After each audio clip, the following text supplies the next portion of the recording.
Introducing Split by M. Shyamalan, a case of dissociative identity disorder turned thriller film.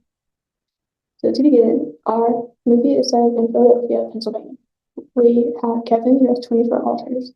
The ones forecasted are Miss Patricia, Dennis, and Hedwig.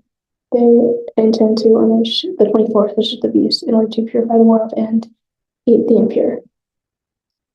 So it is a psychological thriller with the intent to scare audiences, given a killer diagnosed with DID. It, being that it is in 2016 Philadelphia, Pennsylvania, it is considered a controversial diagnosis. Mental illnesses are often looked down upon or associated with bad intentions or social behaviors. The mainstream media and Hollywood also demonize it by making movies with serial killers a lot.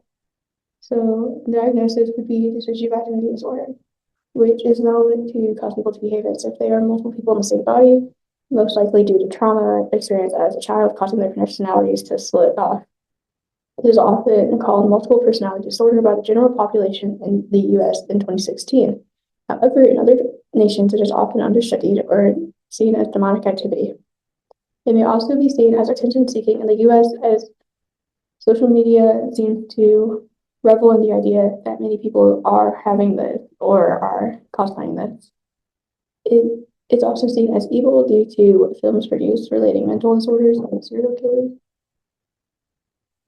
And then people are slightly outcasted because the general population sees these stereotypes, but they are often more accepting.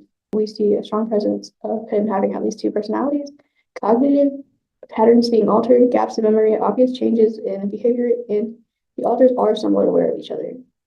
However, we fail to see changes in social functioning, nervousness, and we somewhat see changes in handwriting. So we'll focus on the two personalities and obvious changes, which are the most strong of each, as well as alters are somewhat aware. It's been told to change from one character named Jerry to another here called Orwell, as they attempt to gain back control and are constantly switching after being released.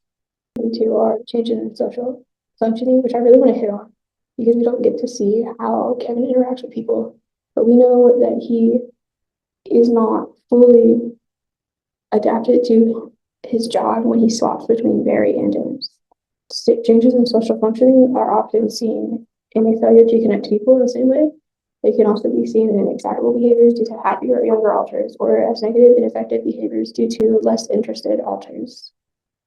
In order to treat, we would have to do talk therapy, which would be the most beneficial for him. It would also be likely that we prescribe lorazepam and fluoxetine in order to treat symptoms.